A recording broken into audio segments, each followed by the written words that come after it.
Welcome into the Channel Podcast. It is September the 15th, 2024. The Vols dropped 71 points from the Josh Heupel offense.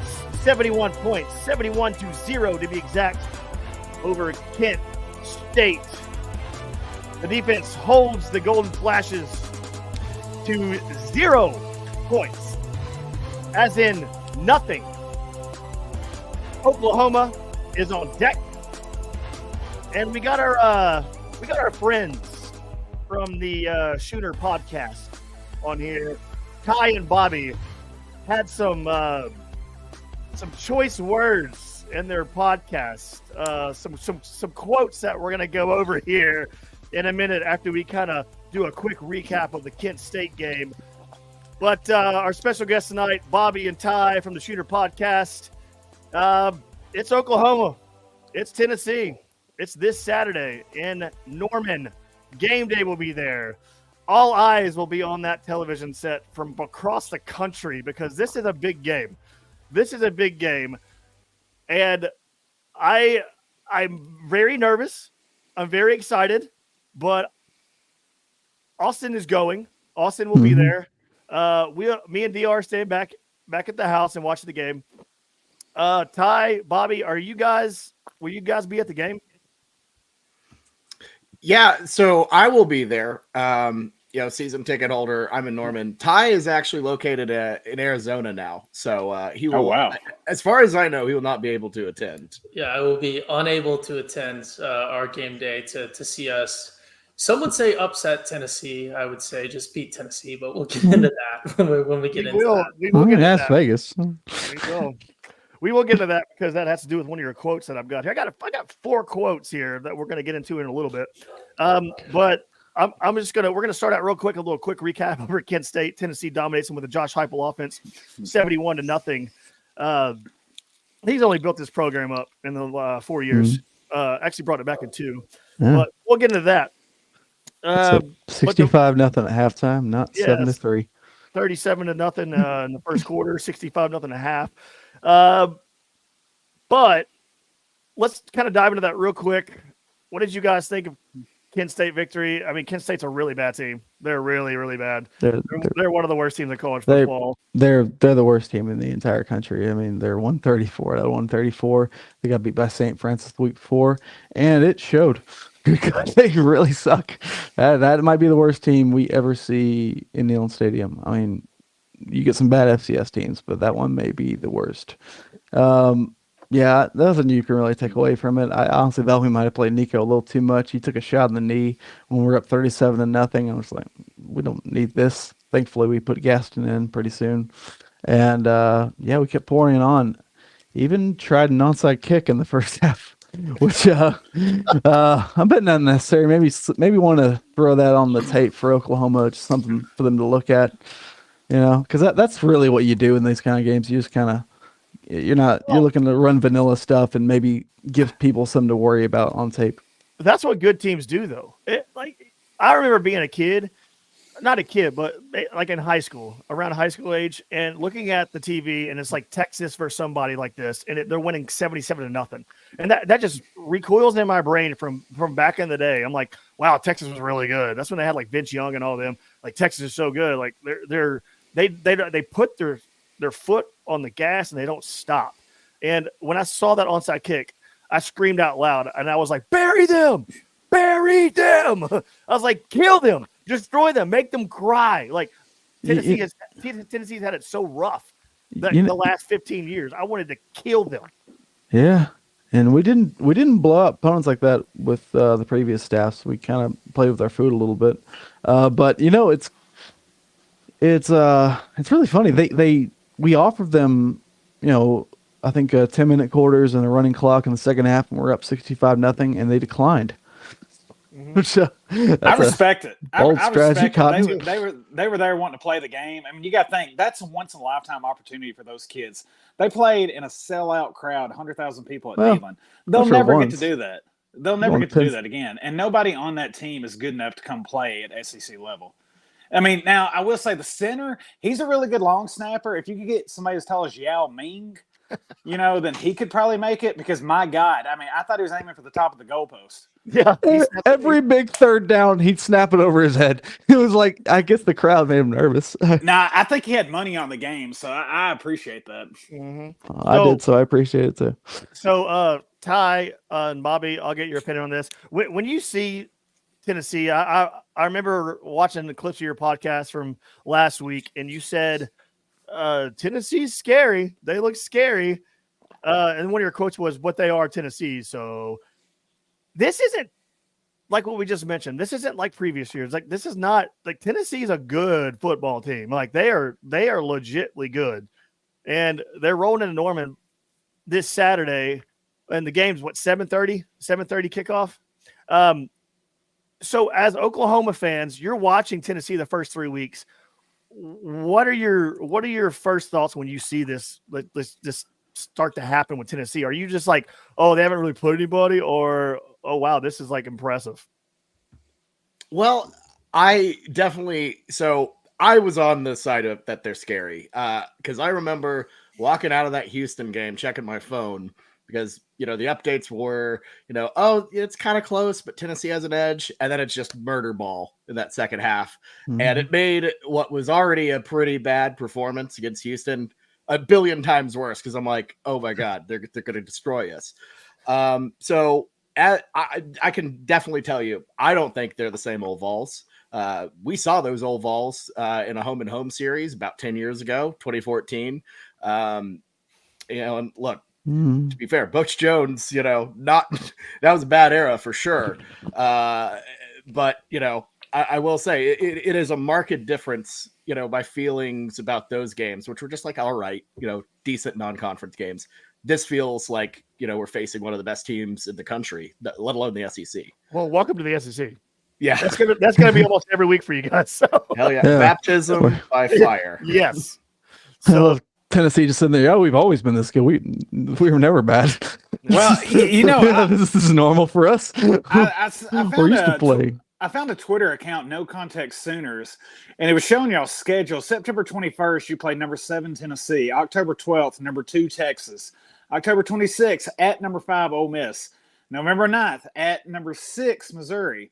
And then November 23rd, you're home for number 4 Alabama. Y'all never had a schedule like that in the Big 12. Holy hell! What are y'all's thoughts about that kind of schedule nowadays? Because I know in the past y'all have had Baylor, Texas Tech. And no offense, that's kind of like a Boston College, or like if Vandy would have been ranked after going 3-0. I mean, they're top 25, but not really a top 25 team. It's just because you're in a bigger conference. What do y'all think about that kind of schedule? Because we're kind of used to it. Because that year we played y'all, we had like Bama and a few others that were in the top 10, and it was an awful schedule. And of course, we sucked back then too. Let me take this one, Bobby, because you mentioned Boston College there. You want to talk about some teams that should not be in the SEC. Let's talk about teams that are struggling against Boston College.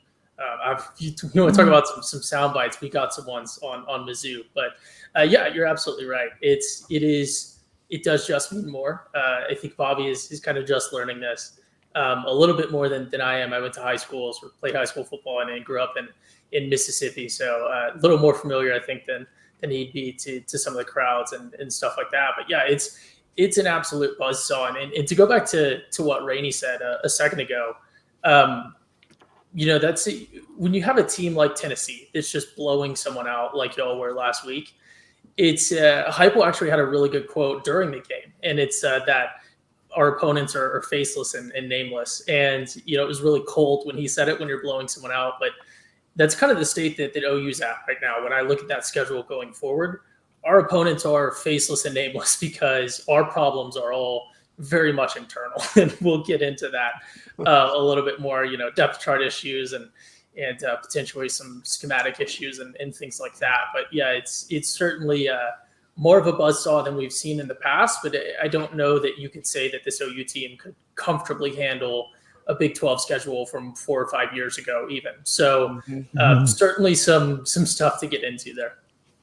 Yeah, that was I wouldn't say, Boston College. I mean, I guess Boston College right now, but on average, like it's kind of, you're used to playing like a good Mississippi State team. It would be like a good Baylor. That's kind of comparable, I feel like. So I wouldn't say it's quite that level, but the thing about it is like the only two schools in the Big 12, well, used to, that recruited at a top tier level was OU and Texas. That was really it. Maybe A&M back in the day, but in the SEC, it's Tennessee, it's Alabama, it's Florida, it's Auburn, it's Georgia, it's Ole Miss on some years, LSU, Texas A&M, I guess Missouri. It's and then you came along with Texas. You couldn't even leave them behind.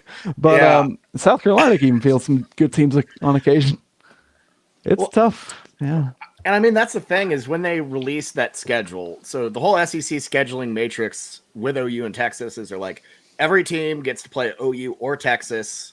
And then, we're going to divide them out based on, how every team has been over the past 10 years. Well, OU's been great. Texas has been awful. And that's kind of flipped. So OU's kind of gotten the brutal schedule and Texas is, got a lineup of cupcakes and Georgia. Texas has got an easy schedule, but they're going to have that year when they get a brutal schedule. Like you see, like Florida's schedule, like we mentioned, or just a schedule like that. Tennessee's schedule is usually like Florida's. It's just like the last couple of years for Tennessee, they've had the most brutal schedule in the history of ever.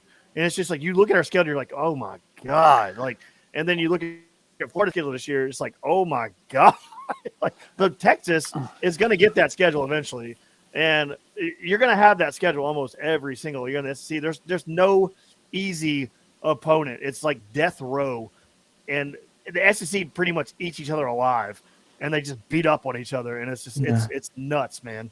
I got a question, Bobby and Ty, for y'all. So I know y'all's deal with Texas. I really think Texas, they got an easy schedule because I kind of feel like SEC's trying to prop them up. Like, we're Tennessee fans, so that automatically makes us conspiracy theorists. We always think that Bama's, the SEC headquarters is in Alabama, so we think they're out to get us. It's true. Do y'all think they did that to try to help prop them up for their first year? They got Arch Manning coming in. They won at Alabama last year. They were in the playoffs. Do y'all kind of feed into that, or y'all not really? You're new to the SEC. You'll eventually become conspiracy theorists like us. You guys wouldn't think Texas gets special treatment, right? No, you never think that. Oh my gosh. Ty, any question involving conspiracy theories, that's all you, buddy. I know you're all about that. No, you guys are spot on, and this is we'll get into this more, but I was not familiar with the Vols social media game, and I love you guys. I have so many talking points from people going off on alternate uniforms that Bobby hates when I go off on that I saw your fans going off on. But yeah, Texas is absolutely, they got their second string quarterback, I would argue, in the Dr. Pepper commercial. Hyping everyone up all the time. They got this cupcake schedule. They got all this marketing and hype. It is awfully convenient, the schedule that they've been given and the preseason hype that they've been given, especially with the amount of money that they have and contribute. So I think we're finding a few things that we might have common ground on here with Texas and maybe they're getting a hit from the tee, not necessarily against a real pitcher here. Fair. So, all right, so the comments are blowing up. Ask them about Heupel. My God, we'll get to it. We're about to get to it. Okay, we're about to get to it. But right now, we're kind of just going through the motions here of Oklahoma and Tennessee. You can't eat dessert first. You got to eat the asparagus, the crappy part of the meal. We can't start with ice cream. What's that? It's called structuring. You got to build it up. You got to build it up. Yeah, exactly. We can't just start off with a hot time. We got to put you on a little cliff here, for a little bit. But we'll get to that here in probably about 5-10 minutes. But that comment's gold right there, Rainey. Yeah, you need to address that with Ty. How do you properly say Vols? Okay, so Ashton chimes in on our comments and says, "Somebody teach these guys how to say Vols." And what did I say? I didn't say Vols. Or did I say like AWLS, I guess? You kind of said Vols. Like it is kind of like AWLS. It's it's one of those words. It's kind of like our quarterback's last name. You can't quite pronounce it the way you would automatically think. It's more Vols. Just Vols. Go Vols. Luke Vol. It's kind of imagine a AW there. Luke Volwalker chimes in and says, "Go Vols." He has like emphasis on the S. So I guess you're saying it with way too many S's. I don't know. Or not enough, I guess. Or, Vols. Whatever. Vols. But see, we are going to correct you about any and everything. Welcome to the SEC. We because in the off season, y'all need to journey over to Vol Twitter when we're not playing anybody. We attack each other. Yeah, we kill each other. That's what we love to do. That's amazing. And I will say, OU Twitter is also equally as intense, and they've also been. Sometimes. No, okay. No. You're right. Tennessee Twitter is a different level, but OU Twitter also will get after. I guess with self attacks, OU Twitter will do that, but Tennessee not externally. Vol Twitter turned a plane around in mid sky of a guy we were going to hire that we didn't want. Valid point. Yeah. I don't think they exactly did that, but yeah. Well, I think they landed first, and they were like, "What?" That's a bit extreme. But it landed and turned, it came right back. They didn't even do what they were supposed to do. It turned right around. What I've noticed, I actually think I remember that. Bobby, were we watching that live? Sunday. Yeah, it's Shiano Sunday. Yeah, we really don't want that guy. Our fan base. that was a good call. That was a good call. Yeah. Well, then they hired a worse guy, so say. We fired him though. So literally got a guy fired before he was hired. We stopped a coaching hire. It's what I've noticed the OU, OU fans y'all are very appreciative of how good the defense is, but my God, y'all are not okay with having a subpar offense. I think we would be a little more sunshiny about this team being 3-0, but I think OU fans are just pretty accustomed to being absolutely lethal on offense, putting up 40-something points a game on average. And this offense, I have watched y'all a little bit. It's pretty bad. I'm going to be honest. No, I think that's fair. It is choppy as hell. Probably the choppiest I've ever seen it. But yeah, the standards are high. And I mean, you could go back into let's say 2019 with Jalen Hurts. There are people who wanted to pull Jalen Hurts and put out Spencer Rattler as a true freshman. That's just how it is here at OU. Is there's just such a high expectation, and they've gone through this period of time from 2000 and now, where for pretty much every year they're just close enough where they might win a national championship, they might go on a run, and they never do. And it's just driven us into just a period of pure madness. It's like blue balls, but with college football expectations. You say stuff like we need to bench, Jackson Arnold after one pick six. Just a touch sensitive right now. I think overall. Yeah. Y'all are a little bit like Georgia fans before they finally won one. Because God, I missed when they were like that. Well, and now's the worst time to kind of be like that coming in the SEC. As well, because y'all's offense really is struggling. Yeah. All right. Well, are you guys worried about the offensive line? Yeah. Oh, absolutely. Y'all gonna have enough players to put an offensive line together? I looked at y'all's injury report, man. That is insane. The bigger question is, have you seen Tennessee's defensive line?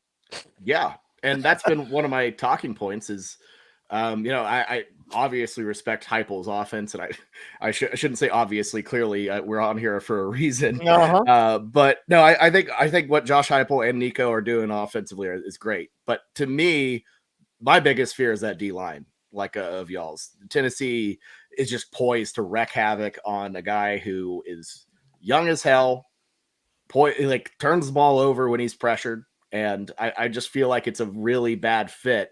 Entering this ball game. That's by far my biggest concern. With all due respect to Nico, that's a strength on a weakness for OU, and I think that's where the game will be won. Really, Ty, what do you think?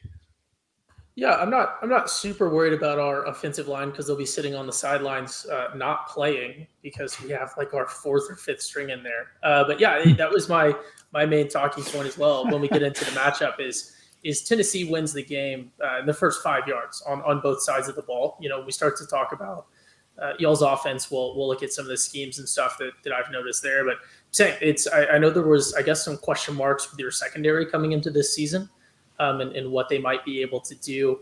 And hasn't come up yet, obviously, because the pressure that y'all are able to generate from the D-line. That NC State game, because like y'all said, Kent State, what tape is really super useful there.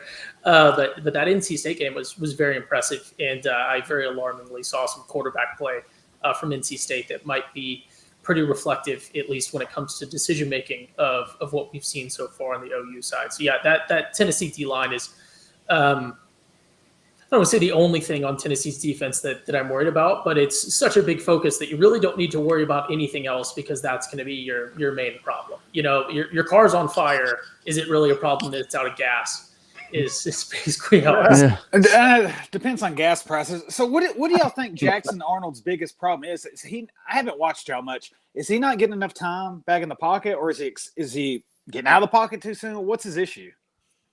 Well, I think it's definitely a lack of time in the pocket. He has no time to really go through his progressions, think through that. And, honestly, the implementation of the quarterback run game that we saw last week against Tulane has really helped him out because he's been pulling the ball a little bit, running a lot. He led the team in rushing, which is a whole other question mark for OU. Wow. But yeah, I know he ran for like 100 yards. It was nuts. But I think it's definitely pressure. The O-line has just been very, very inconsistent, and mainly because it's beat to hell, like you said. So there is a question mark as to whether or not the starting center, who is only out there for a couple snaps, Branson Hickman, will come back or not. Hopefully he does, because it'll be pretty bad if not. Is he come back this weekend, or is maybe? Yeah, I've noticed Brent Venables pretty open with his return dates. Just he's out. We'll let you know when. We have the new rules for the SEC that we have to announce. I think we should get a fairly firm answer because OU has been very coy about injuries in the past for sure. So I think we'll get a firm answer later in the week. So the thing that our D line does that just would be tough is just there's a lot of good D lines, but in the SEC. But this one's really deep. Like, we can sub in the third team guys, and it's still going to look like they're starters. I've been a fan of Tennessee my entire life, but I've never seen a defensive line like this. And I knew it would be great. But then the season started, and they were even better than I thought. Like, James Pierce, he's the best defensive player in the entire country, in my opinion. But he gets double teamed, and it opens the door for everything else for everyone else. He doesn't need to be the big enforcer. He just takes up those two guys, and they're gonna have at it. And it's a tough matchup. I'm not gonna lie. Go ahead. Well, I was going to say, it is a tough matchup. I'll say this. If it was neutral side or home, I wouldn't even think twice. I'd say Vols by multiple scores. But we've been known to crap the bed on some road games. I don't know if y'all watched last year, but Rainey and Austin, I know y'all remember that misery in Missouri against that moron, Eli Drinkwitz, who he better thank God for NIL or he would have been gone a long time ago because there's no way that geek could go into somebody's living room and recruit a 5-star talent. Y'all remember when he humped his assistant when he got excited over getting a 3-star commit? He's a moron. But we're known to kind of crap the bed on a road game. South Carolina in 2022, which Cockgate and all that. But that's one thing that does concern me. You know why it doesn't concern me as much anymore? Because Nico Iamaleava is as chill as it gets. Nothing gets in his head. He, against NC State, throws a pick six, comes back in the game, and just continues to do what he was doing. It doesn't phase Nico. Now, I know that was a neutral site game. We'll be in Norman. Nico, he hasn't started on the road. He hasn't started on the road, but he has an interview that says that kind of fuels him. Of he's under pressure, so he's going to make play. I can't remember exactly what he said in the interview, but he likes it almost. He likes it, and he's so chill and so calm. Nothing gets in his head. He just goes out there and forgets anything that happened that was negative, and it just goes right out the door, and he just continues to go. So we'll find out. We'll find out how he is on the road, but I don't think that's going to affect him too much. Okay. I think we should, address the elephant in the room and finally jump on the Heupel stuff here. Yeah, well, that was going to be my next question. That's another concern. If we do, and I think we will win at Norman, Ty, what do you think? You think it should be a a public firing? Should they come over the jumbotron? Like, this bozo Brent Venables got beat by the worst coach in Tennessee history, and Josh Heupel. Like, how do we do it? No, so this is the unfortunate thing is, and Bobby will get a little upset that I'm having to play it out, but the whole segment is anti-OU staff. And to be fair, it's a supremely non-serious bit. Like, it was, a lot of people missed out at the end where I said, and also anytime OU loses at home, the entire staff should be fired, regardless of who the opponent is. Yeah, we don't care. We don't care about that. But we have a narrative. You guys, we're here to attack you. It's unfortunate. It's unfortunate because you guys actually caught the short version. About 6 weeks earlier, there was a longer version where I actually detailed the plan, and it was for our athletic director to be on the sideline, and if OU loses, he will have a blank contract in his hands and an apology, and he'll run out there. He'll fire our coach, and he'll run out there, and he'll beg for Josh to come back. Just like Nixon. But unfortunately, I don't know if OU is going to buy into my plan. But yeah, we talked about. I kind of missed the chance to maybe reveal a little bit when you asked what Jackson Arnold's biggest problem was, because I think it's coaching. But yeah, so that's the fundamental bit of the take. But I can't leave you guys with just that. So I do have to include the fact that I have repeatedly in the past called you all Orange Penn State, which I think is much more offensive. Oh, well. Okay. Well, Orange Penn State. So you do know about the rapper in the fan base. So okay, that makes more sense. That's a long story, but we'll talk off air, Ty. People who listen, get that reference. It's something here. Don't worry, our audience does. They it's get not that a shot reference. at y'all. It's not a shot at y'all. No. Okay. No, it's just just a shot at us. We've got about. Unfortunately, we got 2,000 people watching us right now. So let's get to these quotes from your podcast, because this is the reason why these people are here watching, because they want to actually roast you guys. Fair. I got 4 quotes written down here on the sheet of paper from your podcast, and we're going to kind of break them down one by one. So the first quote is, "They are Tennessee," so meaning like, oh, they're Tennessee, they suck. Like they're the same old Tennessee. Like they're Tennessee, so it's just Tennessee. The second quote, "The last time our offense was this bad, Heupel was running it." Ty. No, that was not me. That was me. That's me. That's okay, that's the one that I will wear on that. I did not say anything negative. Okay. And the third one, "If Heupel was as scary of a coach, he'd be our coach." Number 4, "Any OU coach who loses to Josh Heupel should be fired immediately." Ty. That a little bit. Public execution. That's what we're all hoping for Saturday. Fired immediately. So Is that what y'all do with those cannons? let's start out with the first quote. "They are Tennessee," so I'm just going to go ahead and tell you this.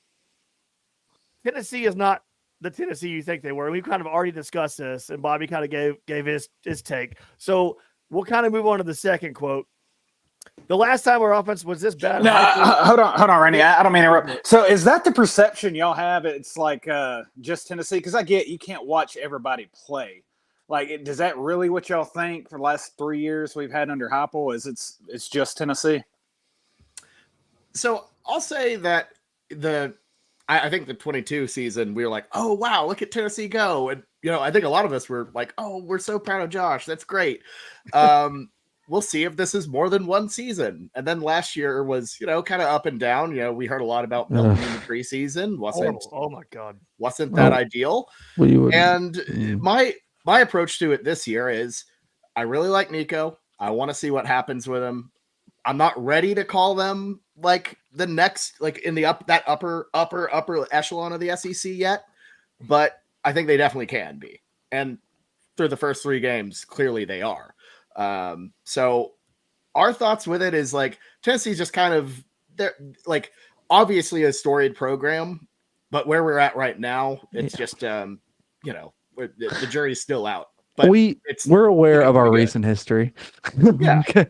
Like that's one thing it drives me a little crazy. I get it, but like a lot of the younger generations, they think Tennessee can't do this. They think Tennessee can't elevate themselves to that level of winning a national title. But really, if you look at it, resource-wise, history-wise, everything, we're in the Southeast. We can do everything Clemson did. I mean, honestly, a lot of people think around here that when we, went through our decade of dysfunction, shot ourselves in the foot about 40 times from up top and down low. We think like when we took that hiatus from, being a good program, Clemson kind of stole a lot of our thunder. Like we would recruit the Carolinas great, and they started doing that. Hell, they picked up a 5-star receiver from Knoxville, and that was, you never would have that happen in a million years. And now Dabo's kind of, I don't know, killing himself. So just destroying his program from the inside, I guess, that he built himself. Well, without Venables, so whatever. Now that's happening and we're kind of on the uprise, we're starting to get those players we always got. And like right now in recruiting, I think we're in the top 5. And I feel like we're back in a lot of ways. Well, there's a perception. Don't say that. You jinx yourself when you start saying that. We've been saying it for a long time. That's always tricky. Well, there's a perception and reality. I mean, last time y'all faced us, we had a bozo that was in the band. He never even played football. We had Butch Jones. Before that, we had Derek Dooley, who famously coached from a stool. Then we had Jeremy Pruitt, who couldn't identify vegetables. Last year, y'all weren't even the real OU. We were the OU. Overthrow University with Joe Milton. We don't have Joe Milton. We don't have those 3 stooges anymore. We got Josh Heupel who can coach, and we got a damn good quarterback that can make throws down the middle.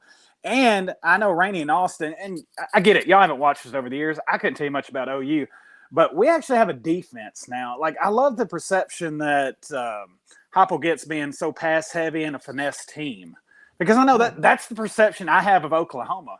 But it's kind of opposite now. You've got a good defense, and your quarterback play, it's not Sam Bradford, and it's not Baker Mayfield.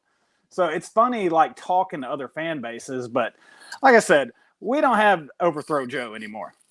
I say this. Thank God. Praise the Lord.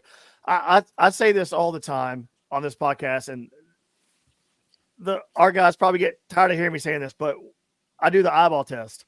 And when I watch a game and I see Tennessee, you watch them and you're like, that's a good team. You can tell good from fake good. Like you watch a fake good team, you're like, oh, they just got more talent. They're playing a crappy team. Tennessee is good. They're not fake good. Like, this team is legitimately good on defense, legitimately good on offense. We won 8 games with Joe freaking Milton. 8.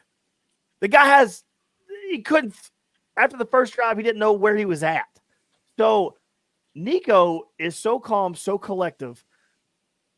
If we can win 8 games with Joe freaking Milton and then go from that to Nico, this team's, in my opinion, is only going to get better and better and better. Because Josh Heupel, I know you guys will disagree with us, but Josh Heupel is a good-ass coach.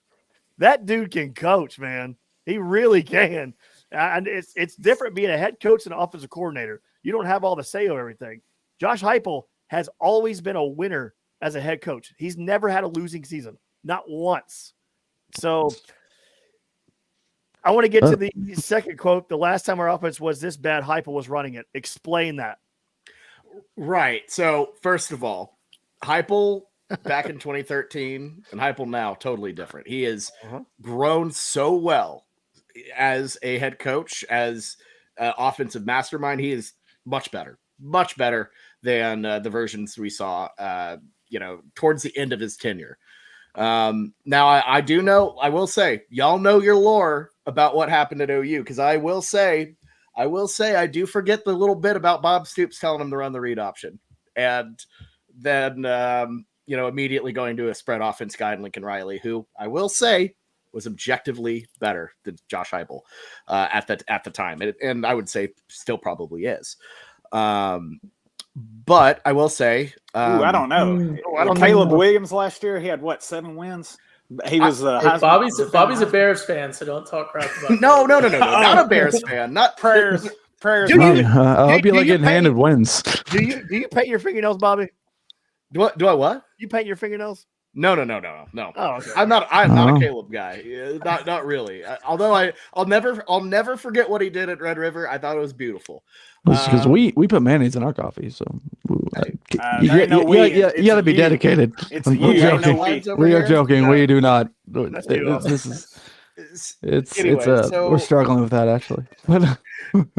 I do want to say in 13 and 14, the 2 years where things really went off the rails with OU, he didn't have a great quarterback. He was dealing with Trevor Knight, who was, a one-hit wonder against Alabama, was playing with a tight end at quarterback with Blake Bell, and really just it went off the rail. Or 13 was like just kind of iffy. I will say the Vol fans 100% right. The problem was mainly the defense, and Bob Stoops wouldn't fire his brother because of nepotism. They should have got Mike's ass out years and years and years ago. If Lincoln Riley would have cleaned house in 2017, we probably would have beaten Georgia and won a national title with Baker Mayfield, if you ask me. So I agree with them on that point, but I did not think Josh Heupel in that offense was very good in 13-14. The numbers looked good, I will say, but it was clunky. It was just not working. Some of it was personnel. Knight ended up getting hurt for half the season, so we had to put out Cody freaking Thomas, who I believe is in minor league baseball now. And it's just a slog at the time, which, that's not a dig on that's a dig on Josh then. But I feel like what he's done to grow from that and build from that, I think he is where he's at right now because of his struggles at Oklahoma, because of, I think, the pain of that. And, you got to give him credit for not only bouncing back stronger, but becoming one of the best head coaches in college football. That turnaround, y'all were dead after everything with Pruitt. Like OU poached a whole bunch of your players. I remember. Yeah, they were all ballers too. They were good. And the fact that they've turned it around that fast is something to be commended for sure. But at the time, that version of Heupel, not the one that we see today. Do you think that after he left Oklahoma, he became a head coach? He became like he was more free to do what he wanted to. Do you not think Stoops had an issue with that because Heupel wanted to do his way and Bob Stoops said no? Didn't Oklahoma? You can check me on this. Didn't Bob Stoops in Oklahoma fire 3 coaches in 3 consecutive weeks? Did they do that? I'm trying to remember that season because Heupel was a co-OC with Jay Norvell, who's currently at Colorado State. Mm-hmm. So I know those two got the axe, and I think they got rid of Bobby Jack Wright at the same time. I could be wrong on that.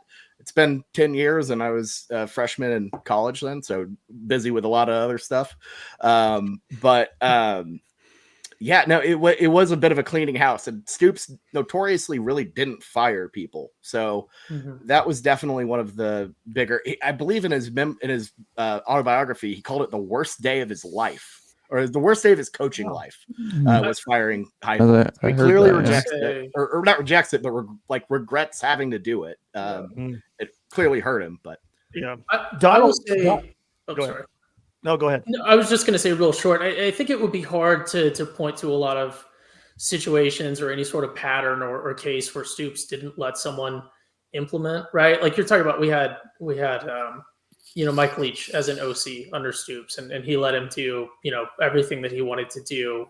You saw it with Lincoln Riley, immediately after, and everything before, especially you saw it with his brother to our detriment on the defense, not necessarily in his first stint at OU, obviously when Heupel won the championship, but and you saw it with Venables a little bit, and we can maybe get into Venables firing, which was much more deserved at the time, for sure. Or his departure, I suppose. But it wasn't a firing. I don't think there was a pattern of Stoops being heavy-handed or not letting someone implement their own thing. I think it was more of a, like, obviously there's still some bad blood there for sure, or some hurt feelings, and I think it was more of a stuff isn't working. I'm not gonna take out my brother, even though that was the right decision for sure. And maybe some lashing out that caused the forced change in the offense, and then forced hands, or however you want to call it. I got 2 questions for you before we move on to the next quote. Do you think that football kind of passed Stoops by, kind of like it did Philip Fulmer at Tennessee, and everything got kind of stale, and it wasn't as good as it used to be. Because at Tennessee, Philip Fulmer had Dave Clawson. They called the Claw Fence. Like they brought in this offensive coordinator that was supposed to be amazing, but it was stale. It wasn't good. Do you think Bob Stoops kind of had the same thing that Philip Fulmer kind of had, where he kind of had a handicap on his coaches because, like, we're going to do it my way. You're the offensive coordinator, but we're going to do this my way. I will say I think that that was the case until he hired Lincoln. And it's kind of messed up when you think about it, because instead of just telling Josh Heupel, "Hey, I'm wrong. I was wrong. Please run the spread offense," he just fired him and brought in someone else to run the spread offense, which little messed up. But recruiting was stale. We weren't really high. OU in the 2000s under Stoops, like, they were getting solid SEC caliber classes. They had gone, kind of like in like the 20s, spot you don't want to be. Lincoln Riley put a shot of energy into the program with that. So, yeah, I think football did pass him by, especially on the recruiting end. And that's one of the reasons why he retired. So I would kind of argue a little bit of the opposite. I think, right, it was a long tenure. I think there was a slump in there for sure, right? And the game changed a lot around that slump, right? You got to remember we had, even back into the early 2010s, right? Saban comes to Bama, all that comes up. RG3, the first time OU ever lost to Baylor, was a very traumatic moment for OU fans. We were, I think, like 29-0 against them or something, and it was we just got embarrassed by them a couple years before. But I would point to one, Stoops coming in the bowl game, right, in Lincoln Riley's departure, and being able to coach that Caleb Williams team against was it Oregon, and beat them, and then his success with the Dallas Renegades in that minor league or whatever you want to call it. But I think the more important point, right, and that's, I knew that again. I knew that XFL champion coach we're talking about here. Why is everyone laughing? Yeah. Great line. No, damn Renegades. Anyone around the program will tell you, right, that he kind of lost that fire. He lost that passion.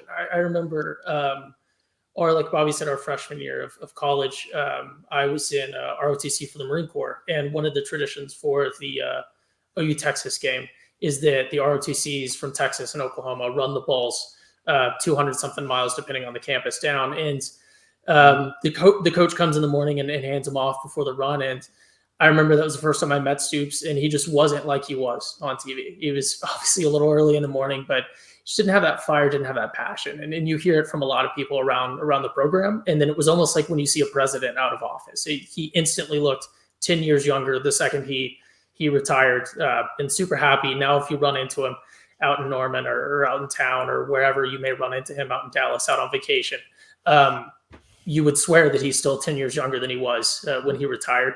And I think maybe he just kind of lost that fire and that passion. I think is a much bigger issue than maybe losing touch with the sport itself. So. Yeah. It seemed like your fan base was probably a little tired of also kind of finishing right there, but not quite achieving. It's kind of, that's what you kind of do with Riley, and I guess last year at Venables too. You're kind of close to that same level. But here's a question I have. Let's just say Tennessee walks in there with Josh Heupel, and we do what kind of we think we're going to do. We win that game by double digits. Let's say it's 41-24. What is the reaction going to be from OU fans? I'll be overjoyed that we got 24. I mean, I'm assuming there's 24 defensive points. Wow. Oh, wow. How many is going to throw 3 pick sixes, and then I guess we're going to film a recovery. That's more of a dig. That's more of a dig on the offense. Everyone, please do not. No, this is an anti-OU dig. Kill you. No, but it's. You said, "What about Nico?" I actually forgot the question, or maybe we didn't let you finish the question. It's a Polynesian prince. What would we feel about that? Yeah, well, I just want to know the reaction from Oklahoma's fan base. Would that be how is that going to be? You could lose to the 85 Bears, and they'd be trying to burn down the coach's office. I'm just being upfront, and I think that's one. I think entering this season, there was an initial idea of, Tennessee feels like one we can get because it's a home game, and the Volunteers have question marks. you got to readjust those expectations. The Vols are clearly very, very good. And yeah, I think that's one reason to tamper down expectations. The other is it's a 12-team playoff, which, looking at that offense, not looking great, but you can take a couple losses. It's fine. So and not only that, but it's the SEC. And OU fans who are used to just blowing through the Big 12 and, maybe having one pesky loss here and there to, a Texas Tech or a Kansas State, and you get really mad about that. You don't, this is not that anymore. This is going to be an absolute brawl, and the team's not ready yet to compete in the SEC. So you got to have the realistic expectations to know that there's a chance you lose this one big, and you just got to move on and keep supporting the team. There's no reason to fire everybody. Mm-hmm. Ty.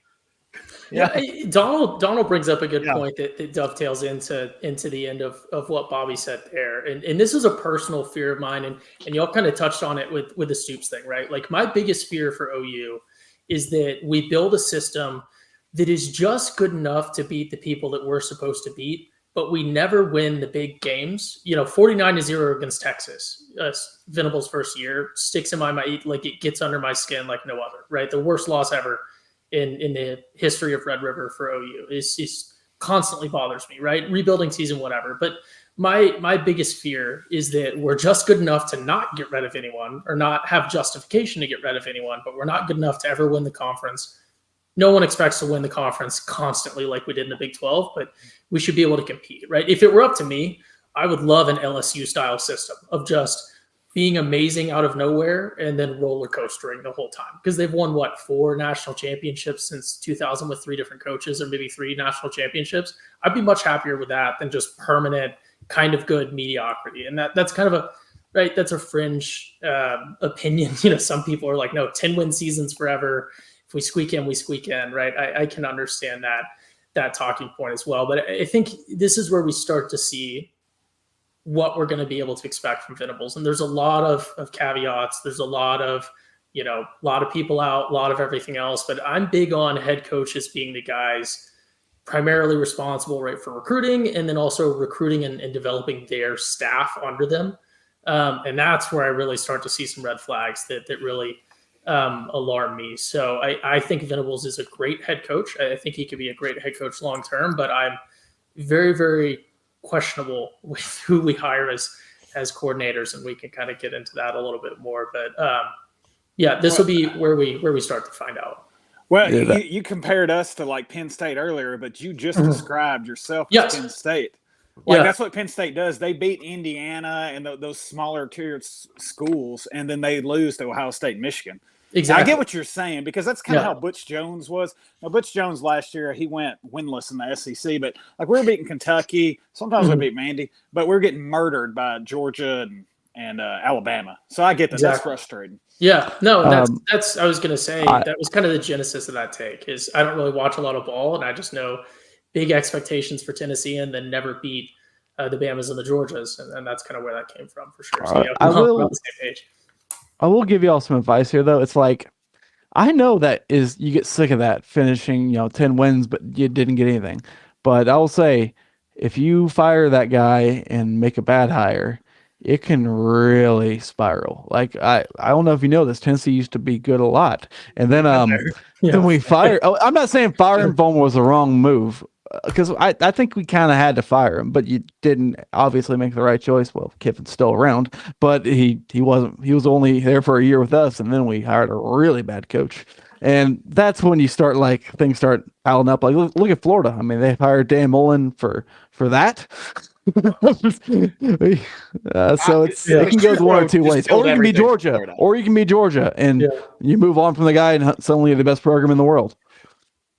I do want to say, nobody is truly on the fire Brent Venables trade. Like, the OU fan base, the good old Schooner Pod does not represent the fan base of OU, and they let us have it. I caught a couple of people stopping me, around the tailgate and everything this past weekend. Like, hey, where's Ty? I want to talk to Ty. I'm like, everyone's all kind of revved up about it, and I'm like, so I think they'll be mad and they'll say they don't want to fire Brent Venables, but I'm interested to see how they handle a difficult season. Yeah. Okay. So y'all fired. Sorry, one comment. Y'all haven't fired a coach since the '90s, have you? No. Yeah. Not since John Blake. Not a head coach. It's from our perspective. We fired 1, 2, 3, 4, about 5 in the last 15 years. So man, it's a whole different perspective. I can't imagine. So it's hard to take that from a fan base. But go ahead, Randy. So if Tennessee comes in there and just boat races, not even boat race, but embarrasses Oklahoma. Josh Heupel embarrasses Oklahoma.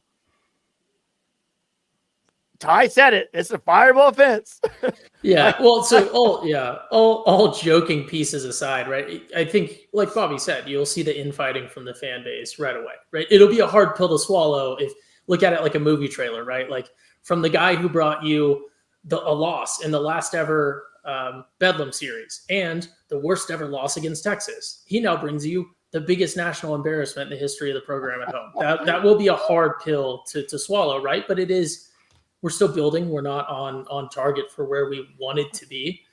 But I don't think anyone can look at this team and in aggregate and say that we're trending in the wrong direction, even if we have a terrible loss to Tennessee. So yeah, okay, all joking and all bits aside. So so listen, like Tennessee, Oklahoma hasn't gone through what Tennessee has gone through in the last 15 years. There are signs from coaches when stuff happens that you have to immediately acknowledge. And if Heupel does come in there and kind of just train wrecks you, that should be a big red flag sign. Because Tennessee fans have done that so many times, like, oh, it's fine, it's fine. No, and then you look back and you're like, there was the red flag. That's what's going to happen here from here on out with this coach. So Tennessee has seen it year in and year out for the last 15 years. And then you look back at it, our fan base is making excuses of like, oh, it's fine, it's fine. No, that was not fine. This is where it started to go downhill. So if Heupel does come in there, a coach that Ty clearly doesn't like. No, that's actually not the case. I wish we would have kept him, right? Like what's better of a storyline than he wins a natty with us, avoids the nepotism fire and then becomes our next great coach. Because Baker still would have won the Heisman. Kyler, would he have come there? Probably, seeing Baker. And then, Jalen Hurts, who knows if he would have come there. Caleb Williams, who knows? But I'm not, to be clear, I'm not anti-Josh Heupel at all. If y'all ever do move on from Venables in the next couple of years, is there going to be a portion of your fan base who thinks you're going to hire Heupel? There will be, and they'll be wrong because there's no way in hell he's going to OU. And that was a piece that people kind of got upset about. It was more referring to the firing in 2014 when we said he wanted to be our coach, right? Because he didn't leave of his own accord and it hurt him, right? I think there was probably actually some sort of back channel attempt from OU to at least feel it out when we were hiring. Eventually Venables. I don't think there was any official communication there, but it's clear that there's no interest, right? And it's clear that he's in for sure the right spot. I think his personality actually matches with y'all's fan base much more from what I've seen. His little cheekiness, he likes to be a little troll sometimes and dance around and drop those quotes and stuff. Mm-hmm. Sometimes stuff that's just not necessarily as appreciated from the OU fan base. So I think, realistically, right? I know this is not your viewers, your beloved viewers are trying to attack, but this is not what anyone's actually wanting to hear, right? But I don't know that you have a better spot for Josh Heupel. And we touched on what's his name at Ole Miss right now. It's I think he was a good let go of for y'all because I think he looks great right now, but Ole Miss has very different expectations than Tennessee. Mm-hmm. I really hope Ole Miss fans hear you refer to Lane Kiffin as what's his name at Ole Miss. Ole Miss does not have the fans that Tennessee has. No, they don't care enough. We throw mustard to those fans. I love it. I love it. I do want to say a quick note about Heupel, though. I'm sorry OU fans want a reconciliation, and I'm very intrigued to see what happens. Just in terms of be like, hey, sorry, we still like you, because I think everyone still likes Heupel quite a bit. He'll get a standing ovation when he walks into the stadium. I'm certain of it. Yeah, this isn't a Kevin Durant returning to the Thunder thing. OU fans, despite what the amount of Tennessee people trying to get aggregate stuff, I've seen it here and there. Oklahoma fans hate Heupel.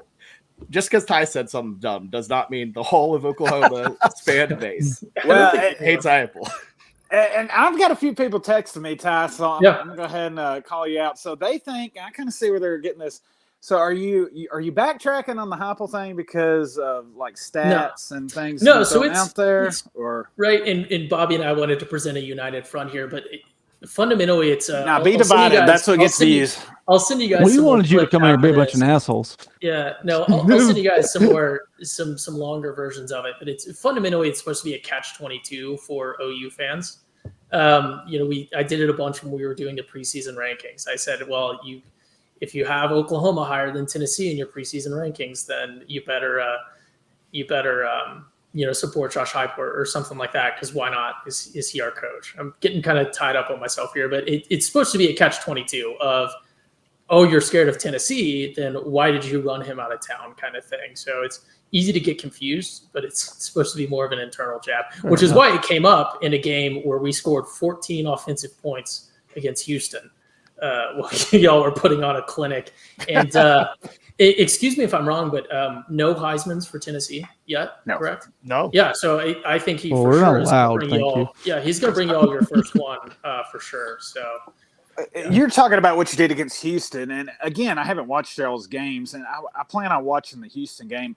I saw a stat against Temple. Y'all were 0-11 on third down. Is that correct? I think we were one. We had one against them. I want to say so going into week 3. Out 0-11. Yeah, going into week 3, Jackson Arnold had 6 touchdowns, and OU had 5 third down conversions through 2 weeks. God. So one game we had 1 third down conversion, and then the other one we had 4. I think we doubled it last week, but yeah, which is why, right? I think play calling is a bigger issue, but that'll be for the main Schooner pod. It was improved in the game against Tulane, though. They were 8 of 16. Do you think it's because y'all lost your OC to Mississippi State? Well, he just lost last night too. So. We're still very he's at Mississippi State though. We don't have enough time to get into that UT did things to them too. That's fair. Do we like Michelle? Maybe not. Do we like Jeff Lebby? Hell no. Lebby was under Heupel at UCF, wasn't he? Yeah, he was. He kind of discovered it, and then he went to Ole Miss with Kiffin, and then Venables got him. He played Gabriel. I thought he was doing pretty bad at Oregon, but he kind of showed out last night. Yeah. My whole thoughts in this game is matchup wise. I'll just be frank, it is a terrible matchup for Oklahoma. Not D-line. Our D-line's pretty elite. Y'all's O-line isn't much. We don't really have to do that much crazy stuff on offense to keep up, I don't feel. But the only thing that could change all that is it is on the road. And crazy things happen on the road. But overall, I feel good about the game. I will say, this is a good question for y'all. One of the things I've seen in Tennessee's game tapes, especially against NC State, was, like I touched on earlier, that first 5 yards. And obviously y'all have had a bunch of big explosive plays, but tremendous run game that kind of gets underappreciated because of Nico. But then also tremendous schemes within that first 5 yards from Heupel's offense, right? Y'all are going to keep saying that. Specifically ones where y'all are showing screens and then pulling the tight ends across. And just a lot of really interesting things happening in that first 5 yards from the line of scrimmage. And y'all chump on me for this, but you certainly have not faced a linebacker core like Oklahoma's. So I think for sure, if I'm a Tennessee fan, I'm really going to get to see what y'all are going to do later on down the road and potential playoff implications, just watching how y'all perform against our linebackers specifically. Because I think that is maybe one point of the field where we can bring a true, top tier, top 10 position group in college football. And the reverse point on that, though, is y'all's linebackers haven't faced an offense like they're about to face. Yes, for sure, for sure. But it's largely the same core that we had last year, including a guy, Danny Stutzman, who was set to go to the NFL and decided to stay. So I think we maybe a little more indicative of what we're going to get. But yeah, certainly we have not faced an offense like Nico, and unfortunately the running back whose name is escaping me. Yeah, Dylan Sampson. Donald chimes in and asks the question: how many points does OU have to score to beat Tennessee? It's a good question. How many points do you guys score? I'm thinking 35. I think it's got to be bare minimum 35, maybe 28. But to me, I just don't see Nico being shut down. I think the offense is going to have to get out there and get some work done. See, I'm not sure yet. That's the crazy thing is what you brought up, Ty, about the run game. People are always talking about these gimmicky stuff. Tennessee is a run first team. Like they run first more than anything. I mean that's why Dylan Sampson leads the SEC in rushing. And like we run more. Like the whole they run a gimmick offense. That's not true. That's not true at all. There's nothing gimmicky about it. The schemes, like you said, Ty, they scheme guys open. That's not gimmicky. They run more than almost any team in the SEC. Like they are run. I mean, if you leave that box empty, we're gonna take advantage of that. Yeah. It's kind of just we're gonna take what we're gonna give us, and all our passing plays are set up by the run. It's very meticulous how we do it. First, we're scoring 50. Okay, Vol Scoops chimes in. We're scoring 50 plus. First to 50 wins, and it's not going to be OU. Okay. I mean, if anyone's scoring 50, I will say it's probably us. I mean, I agree, but I think Tennessee fans might be looking a little. I don't want to say down on, but overlooking OU's defense. No, we're not. I will agree. Yeah, okay, that's fair. I mean, these people are just talking garbage to you because of your video. I'm not talking about y'all. I'm not talking about garbage in. You put garbage in, you get garbage out. Yeah, you're gonna get garbage thrown at you. Yeah. I know that y'all appreciate the technicalities. So Donald, I got a great one for you for score predictions. To beat Tennessee, OU has to score 2 points if we hold Tennessee to 0. Because that's mathematically the lowest that we can score. So that's he's not wrong. He's not wrong. That would be god awful game. But Rainey, can you go back to the comment? I don't know if you go to previous comments. Pull up what Ashton said less, because I heard this on the radio, and I want to ask Ty and Bobby what they think about this. What I heard. Let me find it. Okay, so I had heard a comparison back we played Oregon. I don't remember the year. I mean, it was like 13. early 2010s. Was it at home? That was the rain delay? Oh, that was 2010. Yeah. Okay, that's what I was thinking. So back then, Oregon was rolling, man, and we were down. Obviously, I'm not saying you are down like we were down back then. And I heard a guy say, back then, Oregon fans could say, well, they're down, but it is Tennessee. But in reality, we just weren't very good. In reality, like we're looking at, it is Oklahoma, but it's not Oklahoma's offense. Because you're talking about people bashing the defense. I think a lot of fans are more focused on how bad y'all's offense has been. Because I brought it up earlier, this is not the normal Oklahoma offense we're used to.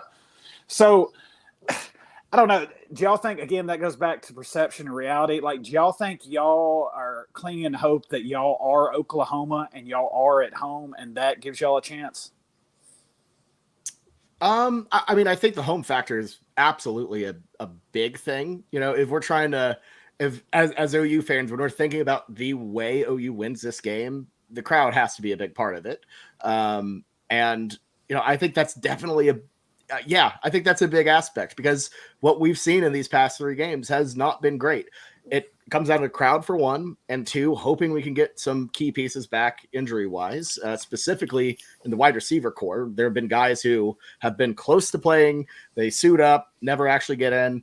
If we can get them involved, they look healthy, that'll help a lot. But I think the atmosphere is something that's going to be very, very big time. And I know you can look at the past. I saw a comment earlier about someone talking about the student section that was like emptied out. OU fans on a game-to-game basis, when they're playing Kansas and Iowa State, they don't care.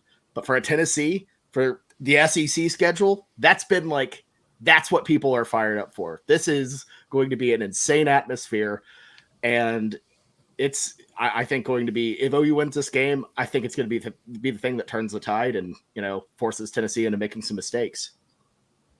That's fair. Yeah, that's fair. I would certainly hesitate to say that we have a home atmosphere that can sway games as much as y'all do, right? But I've seen a lot of the highlights. Unfortunately, I'm trying to remember. I think I was deployed for the 2015 game, so I missed it. So I've seen highlights and such. But right, that was one that, to harken back to your Oregon comparison, right? I think we were a much better team, at least in the rankings going in there, and barely escaped by Sooner Magic and Baker Mayfield. What was that? We shot ourselves in the foot. It was like OU 20 was like 21, Tennessee was like 22. Like no. Oh really? I thought we were like 7 or 8, but again, I don't think I caught any games that season. Because you were doing the Marine stuff. So, but no, it was one of those things that was like we didn't know about Baker yet. OU had a putrid offensive performance. They even kept showing Trevor Knight on the sideline, being like, "Oh, I think I put him in." When do we pull Baker Mayfield? We could not. About 2015. We could not tackle Baker Mayfield that game. No, we could not tackle him. We could not do it. We should have sacked him 15 times. And that game couldn't do it. I will say, loudest game ever. I'm not gonna say this is how. I'm not gonna say this is how it's gonna be with Venables, but a lot of people, when we talk about that 2015 Oklahoma game, we kind of look at it as, okay, that was the game we kind of figured out for the first time. Butch is probably not the guy. That was kind of like our little window, because we probably should have won that game. We had the advantage at halftime. We should have just kind of kept going, but we got really conservative and just try to milk the game away, and that's not how you win games. And that was kind of like the start of it. I'm not saying that's how it's going to be at Venables, but I will say, and this is something that y'all might find interesting, because you wouldn't necessarily know this unless you're an OU fan, but y'all talk about road issues. At least in the past, right? And we're going to go farther than 10 years back in this comparison, but at least in the past, would it be 15, 16 years? OU has not necessarily done, and again, this is a conference matchup, but OU has not necessarily done great at home in these big marquee matchups. Like we talked about, we brought Notre Dame in 2012, a game that we technically lost, but did not lose because they had to vacate the win. But then when we went and visited them in 2013, we won that game. And then we brought Ohio State in what was it, 2015? 16. Bobby, that we brought them in? Yeah. Okay, yeah, 16. We lost that game, and then we went to Ohio State the next year, and we beat them. And then I'm blanking on there was a third comparison in here.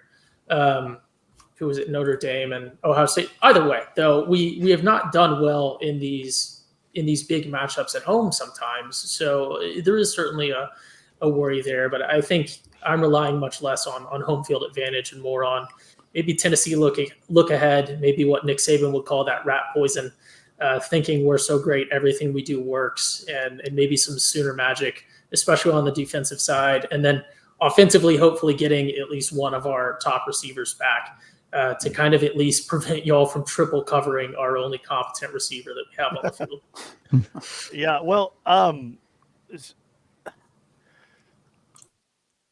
at the end of Saturday night, let's wrap up this podcast. What is your final score prediction? Ty, I'll go with you, then Bobby, and then DR, Austin, then me. Ty, what is your final prediction for Saturday night? When it's 11 o'clock at night, the game is over. What are you thinking? Is your head bowed and walking, kicking rocks? Like, what's going on? So this constantly frustrates Bobby. I guess I'm a bit like Nico. One, it just doesn't affect me. Like I turn the game off and I'm like, that sucked.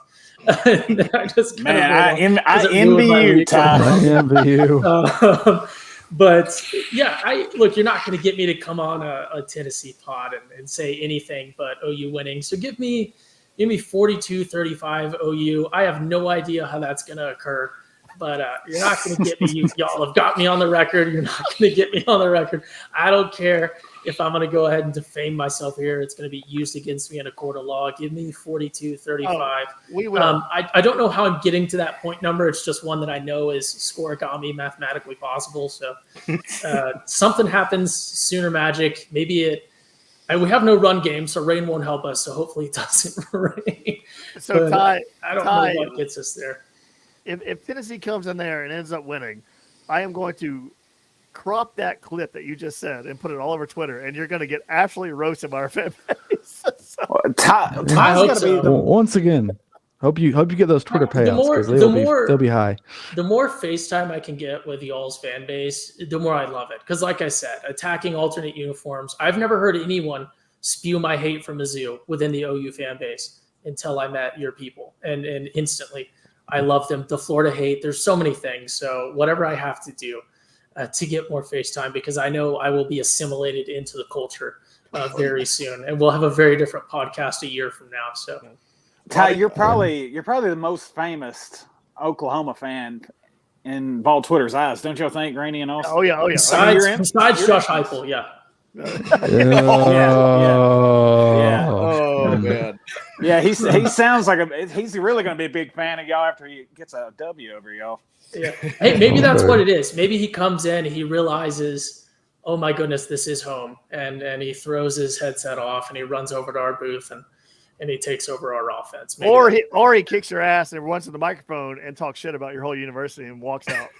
Well, no, I think what he'll do, he'll realize it's home and it's going to be like an insurance policy. He'll burn his home to the ground and collect the insurance policy because he's going to get paid after doing what he's going to do to y'all. We did just fund a massive rebuilding, so hey, an insurance scheme would not surprise me. Actually, talk about some Josh Heupel lore. His what would it be? His father-in-law, through one of his siblings, is known at OU for various schemes and we won't say fraud because the court cases are ongoing, but some schemes to build buildings. Bobby, he's in-laws with Boren. Oh boy. Okay, I got you. So yeah, there's a whole nother piece of lore there for some beautiful buildings that were built through questionable pitches to investors. We'll just say. Bobby, what you got? That's interesting.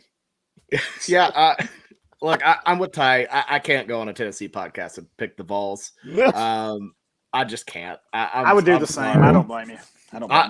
I will say, tune in. We have a podcast on Wednesdays where we pick games, and I have an incentive to pick correctly. So you will see. You'll see maybe a real might turn heel there. No, but I will say. I think the Sooners win. I think it's to be very close. I think what's going to happen, I think they're going to get out fast, start hard. I think, honestly, the way OU wins this, I think Nico does make turnovers, like that early pick against NC State. But if the Sooners capitalize on it, that changes the game because I feel like NC State never really did much with that slow start from Tennessee. I think OU gets out ahead. Vols come back a little bit, but OU wins 31-28. 28. Wow. See, Bobby's in a great spot because he can say whatever and it'll get blamed on me. Yeah, it's something more easy to attack there about the tone of voice. I don't know. DR, what you got? Well, Bobby's right. Usually when you start hard, it's a good experience, but I mean, it's going to be a bad experience when we start even harder. I don't know. I'm actually going to go lower on what we score. I'm going to go 38-17 Tennessee. But I do think it's close in the first half because honestly, in my head, it's close at the first half. We pull away second half because of the depth. Like y'all's injury concerns, they're concerns for y'all. I love them, obviously. But I think we're so deep on the defensive line, I think it's just going to wear down y'all's offense. I just don't see y'all scoring much second half. It's fair. My prediction, I just like a lot of what DR said. The depth and the O-line, I just don't know how y'all are going to score on this consistently. That's just I mean, no one's scored a touchdown on us in 16 quarters. Sure, that is NC State and Iowa and Kent State and Chattanooga. That's still hard to do. Like that's still hard to stop. It's still hard to be that consistent with that. And the depth at D-line, I mean, we're not going to let you breathe. I mean, we got enough bodies for 4 quarters to smother you and cover you. So I'm going 45-13. I just don't see the offense doing much, and if your defense is out there all day, we're gonna eventually wear you down on offense. So I'm gonna piggyback off them. I think that the D line is going to be too much. The rotation, like Austin said earlier in the podcast, You get to our third string, and there's not much difference from our first string. And the injury concerns, like DR said, would concern me as an OU fan. And I just think they're going to wear them down. You saw it in the NC State game. Tennessee got off to a slow start, but they wore them down to where they couldn't really do much. And they were just hitting the quarterback. They were getting at the quarterback. And I know Nico's a freshman, a redshirt freshman. I know your quarterback is he a redshirt freshman or a freshman? Redshirt. I guess they were in the same class. He didn't redshirt. Yeah. They're in the same class. Yeah, he's a sophomore. Arnold, yeah. So I don't know, man. I look at the games against, like Tulane. Who did they play last week? Houston. It was Tulane, and then the week before Houston. And Houston. I watched the whole Houston game. I rewatched that. I think, in honesty, that Tennessee's defensive line is going to absolutely eat up OU's offensive line, and it might not be like that early, but I think as the game progresses, that offensive line is going to be so tired because Tennessee just subs in and out, in and out. It's just rotation after rotation after rotation. And I think Tennessee's going to – I'm a weird score guy. I think it's going to be like 49-22. 49-22. I think OU's going to have a really rough time scoring. I think Tennessee's going to be in the backfield a lot. So, but OU does have the home field advantage. But I do go back to what I said about Nico. He's real calm, real chill. Doesn't really bother him if he makes a mistake. He just comes back out and continues to do his thing. So go ahead, DR. I just want to say I really appreciate y'all coming on, Bobby, your response. Ty, I appreciate so much your service. I didn't realize you're a Marine. That's awesome. Y'all don't get enough respect in this country. Now, I will say that's great. I mean, especially the opposite of your sports takes. Those kind of suck. No offense. But I had a comment. And hey, that's how we met, man. That's how we met. Well, I had to build them up before I tore them down. It's kind of like how Heupel does in his interviews. He builds them up and on the field tears them down. I don't mean Oklahoma. I just mean games in general. Ty, have you ever been told you look like the Shermanator from American Pie? From your fans, yeah. Yeah. Oh, okay. It's okay. Austin, it may have been you, actually. I don't know. Was it? It may have been. No. It wasn't me. I was actually told to ask you that because they know I'm going to ask. And don't take it wrong. You were in the same movie as Austin. He was actually looked like as Eugene Levy in that movie as well. Is that the dad? That's the guy with 3 caterpillars. Yeah. He's got 1 caterpillar in his upper lip and 2. He's got 3 eyebrows. Oh, man. We kid Austin because we love him. Now, y'all can't make fun of him or it's going to be on. Well, I don't know. Sometimes they join forces. It's kind of scary. Don't get on to me about how I raised my kids. Everybody. Great movie. Every time we play Missouri, I'm Eli Drinkowitz for some reason, even though I got contacts and grew a mustache. Can't avoid it. You got rid of your glasses. Eli got rid of his glasses. And now you still look the same besides the mustache. Bastard's always one step ahead of me. I know. I know we're going to wrap it up, but real quick, like 30-second explanation for both of y'all. Why do y'all hate Missouri and Eli Drinkowitz so much? Because Bobby, I've noticed Bobby when he's brought up, man, it's just like he gets like Tourette syndrome over there. Oh yeah, hate him. Hate Drinkwitz. I think he's corny as hell. One, corny as hell. 2, lost a lot of recruiting battles with him just because they keep pouring money into it. I will say the fact that they had a good season kills me because kind of proved me wrong there. But overall, just don't like Missouri. They were kind of jerks in the Big 12, always a bit annoying, and they are annoying. Just kind of runs deep, old Big 8 wounds, I guess. Okay. They have a different type of arrogance I'm used to. I think it's that Midwest in them, kind of. It's like they piss me off, kind of like Ohio State fans do, and I just look at it. You shouldn't have anything to talk shit about. You've never won anything, really.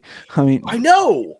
I saw a Missouri fan attacking y'all for not winning a championship since '98, which sensitive subject for us as well. And then it was like, wait, when did you guys win? Is that kind of how it is for you as well, Ty? It's just the hate towards Missouri. For me, I didn't hate them when they were in the Big 12, but then it's almost like they're like freeloading off this reputation that other people have built. And they get this cupcake schedule in past years, and they just ride on it. And they're like, well, we're the SEC, and we're right. And we get it from A&M a lot. Y'all might not get it from A&M because of proximity, but A&M does it a lot too. But at least they have a lot of money. And I love Johnny Manziel, even though he embarrassed us in a game. But Missouri, it's just like there's nothing cool about it. There's nothing fun about it, right? They're not a hateable villain. They're not even like the Pats, right? The Pats were easy to hate if you didn't love them. Like Tom Brady, Gronk, easy to hate guys. It's like a terribly written movie. They come in, they're just freeloading. They have that weird, like you said, something weird. It's off. It's not natural. It's potentially not human. They might be aliens. They're only here because of the St. Louis TV market. Not right. Yeah. I argued that OU should get into like a big position of power with the SEC or Big Ten. I don't know how we would have done this, and refused to join the conference unless Missouri was kicked out. But yeah, I don't like them. I don't like them. Interesting. Okay. We should do a joint one on them and just attack them. Man, I wanted them to lose to Boston College so bad. I thought that might have happened. They were down by double digits, I think, at one point. Yeah. I've really enjoyed this. I will say I'm a little disappointed. I was hoping y'all would be a little more combative, but I really like y'all. Yeah, I appreciate y'all coming on. It is unfortunate that I do kind of like Tennessee. Love Rocky. Love the song Rocky Top. Love Smokey. Like I like Tennessee. I mean, I like y'all. I mean, I like y'all. I don't mean I like OU. I don't like anybody in the conference. It's just I'm anti-conference loyalty. I will say as my final sales pitch for OU, because I know we're going long, but we are at least a hateable villain, So I to that, right? Like everyone loves a good villain, the Green Goblin, Darth Vader. You let off with the Green Goblin? Yeah. I love Willem. I just watched a Willem Dafoe movie earlier. Great actor. Yeah.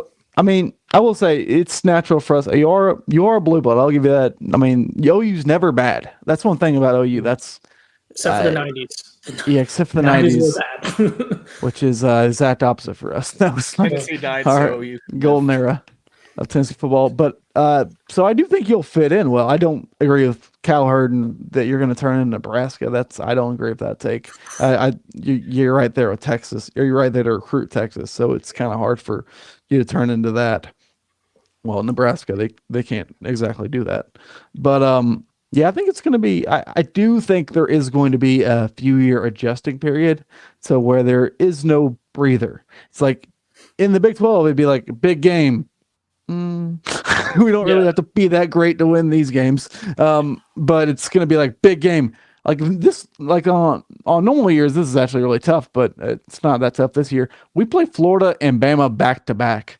Now, usually that's really tough. It's not as tough. Well, it's still Florida, so we're kind of freaked out by it. But that's the thing with the SEC. It's like you play Ole Miss next week, it might be Bama, and that's a whole new adjusting period thing, I think. Well, and to add, Bobby, and tied to your hatred of Missouri, when they came into the conference, there were divisions. And the East was so down. Tennessee sucked. Florida sucked. Georgia was nothing like they were now.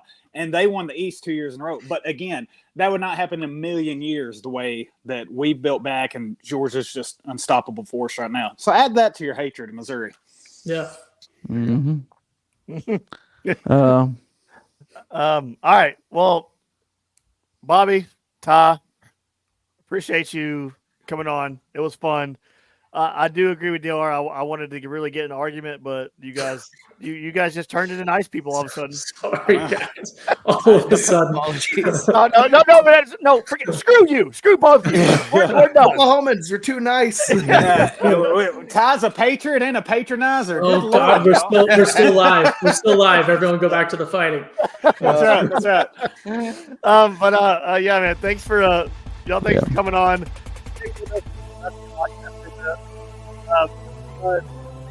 Guys, thanks for coming on. Thanks for the listeners. Been a fun podcast. I hope the Vols kick OU's ass. I hope they go home. I hope they stay at their house crying. They tuck their heads between their knees. I hope I'm in the third quarter and I'm seeing your fans pour out of the stadium. That's what I'm really hoping. I'm partying my ass off. Yeah, they do that when we win. So. I just want to go to the bars.